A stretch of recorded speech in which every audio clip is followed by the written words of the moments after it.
great pleasure to chair this session with Deborah Bull on her new book, The Everyday Dancer. So welcome, Deborah. Thank you. I'll just give an introduction to Deborah.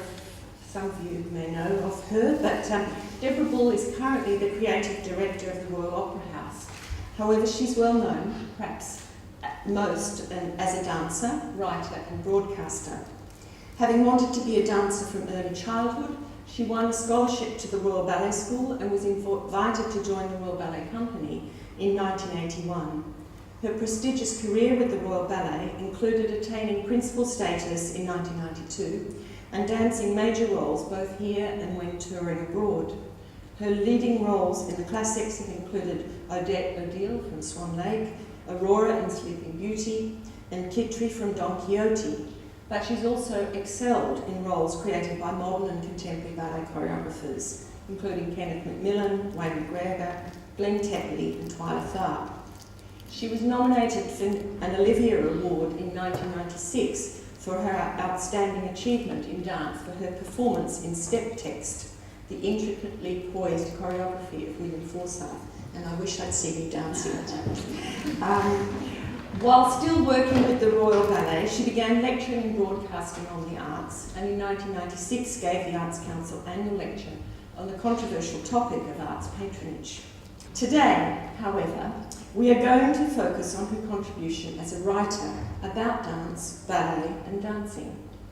She's previously published 3 books: The Vitality Plan, Dancing Away, and The Faber Guide to Classical Ballet, a most handy ballet companion, and written many articles for leading newspapers and magazines which help to demystify dance. Her most recent book, which I hope some of you have managed to purchase, The Everyday Dancer, is the topic of today's conversation, and I'm very much looking forward to hearing more about the everyday world that Deborah depicts in this book. So, The Everyday Dancer is structured as a journey through the rhythm of a typical day, and it downplays the glamour, I think, of the ballerina's world and kind of emphasises the professionalism and the sort of work ethic that accompanies a dancer's life. How did you decide to begin a book on the Everyday Dancer? What was the sort of motivation?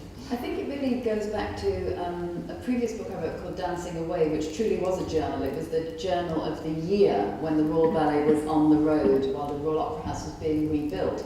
And at the beginning of that book, I wrote a section which I called Prologue. In fact, this book's got a prologue. I'm fond of prologues. And that prologue took the 20 minutes between putting on the shoes and doing the last minute things at the 5-minute call, going on the stage, waiting in the wings, and going on to do what's in fact the White Swan solo in Swan Lake. And I wrote about that in the present tense. This is what it's like to perform. And it struck a lot of people because I got a lot of very good feedback on that, and people felt that it really created or made real for them the world, this rather esoteric world of the dancer, and what it feels like to be on stage with 2,000 people watching you, and all that expectation and all that training coming together, and all these rogue thoughts coming into your head at the same time. And so Faber were keen that I would do something more for them after the previous book.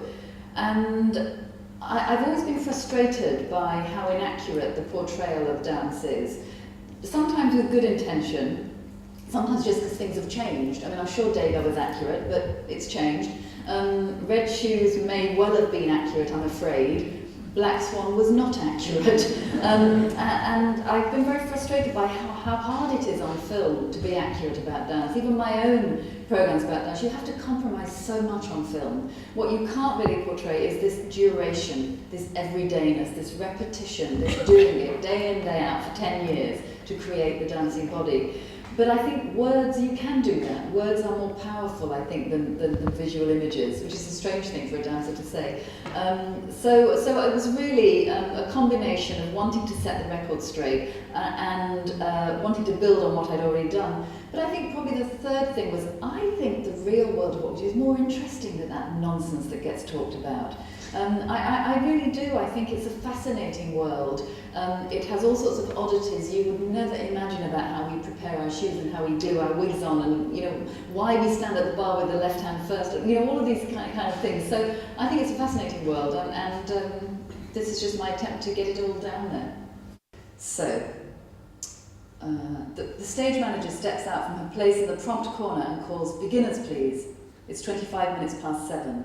Shoe ribbons are tied and retied, more securely this time.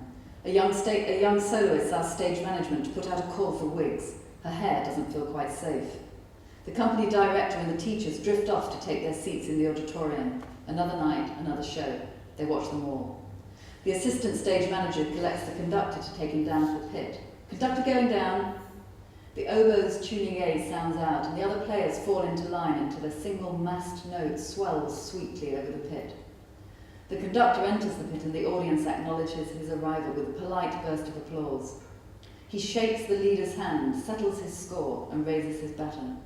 It's a freeze-frame moment infused with the possibility of the greatest evening the theatre will ever see. Out front, the performance has begun. On the other side of the curtain, we're not quite there yet. As the cue approaches, the stage manager issues a warning call. "Stand by on stage, please. Tabs going out." There's a subtle shift as the dancers, now poised and in place, assume character.